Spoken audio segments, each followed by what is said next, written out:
Ya pemirsa, meneropong kualitas DPR. Nah inilah yang kembali kita akan perbincangkan. Saya kembali ke Pak Yani. Halo Pak Yani. Ya. Ya Pak Yani, ini kan Bapak punya pengalaman duduk 5 tahun di sebagai anggota Dewan di Senayan seperti itu. Ketika ada seorang anggota legislatif yang kemudian tersangkut masalah korupsi, ini bisa dibayangkan bahwa kinerjanya itu kan juga pasti terpengaruh. Ya, pasti seperti itu ya. Gini, yang indikator yang dibuat oleh CW kawan-kawan pada waktu yang lalu, ya, saya juga dimasukkan, menurut saya data itu kan juga tidak valid ya kan.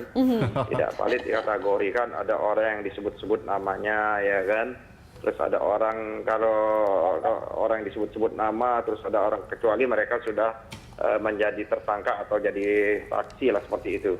Terus ada orang, karena saya ingin melakukan, dianggap menyetujui usulan perubahan undang-undang KPK, dianggap ingin melemahkan KPK ya kan. Padahal kawan-kawan ICW sendiri dengan beberapa kelompok masyarakat society sudah berkali-kali juga menguji undang-undang itu di Mahkamah Konstitusi ya kan, beberapa pasal-pasal kan sudah diuji. Saya juga ingin melakukan perubahan terhadap undang-undang Komisi Pemberantasan Korupsi.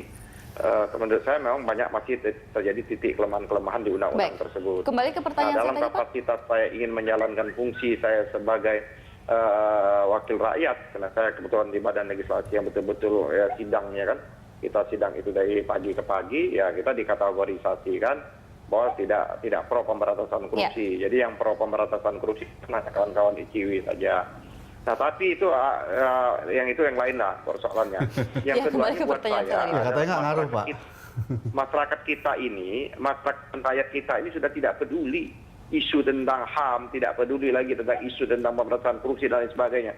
Mereka adalah siapa yang mampu memberikan uang kepada mereka, dan itu mereka bukan lagi kalau pemilu 2009 saya ngerasakan mereka tidak menunggu. Kalau sekarang ini mereka itu begitu aktif seperti itu, begitu dengan aktif. Kata lain bahwa mereka oleh juga, karena itu menurut saya memang harus dilakukan perubahan-perubahan mendasar. Pertama Pak Yani, maaf saya potong, dengan kata lain bahwa masyarakat pemilih juga nantinya bisa jadi tidak peduli akan seperti apa kualitas. Nggak peduli masyarakat di bawah. Jangan kita bayangkan masyarakat ini di Jakarta itu apa yang digagas kawan-kawan itu kan kayak menara gading aja.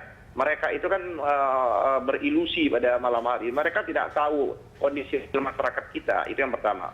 Yang kedua, ada di tengah-tengah masyarakat kita yang lapar, ya kan. Di tengah-tengah pendidikan kita ini kan, yang pendidikan kita rata-rata kan tamat SD, yang lebih mayoritas itu masih banyak mereka yang tidak tamat SMP.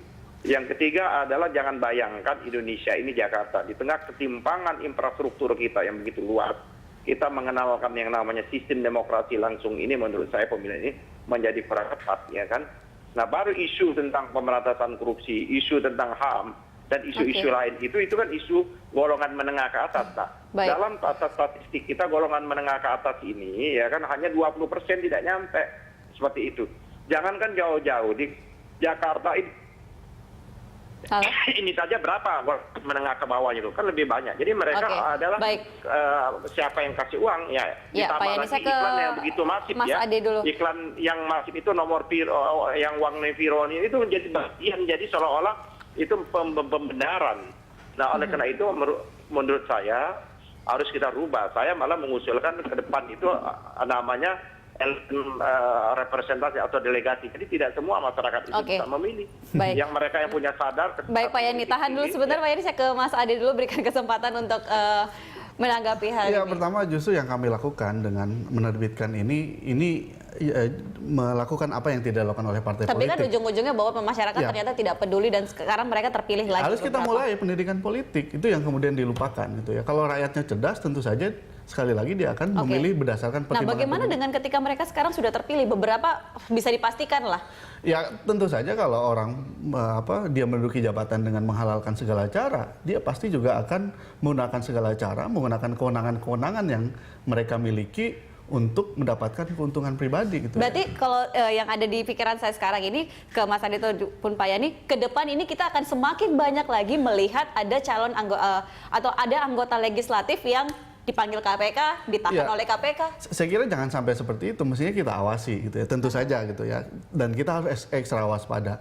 Ada beberapa hal yang harus dikritisi.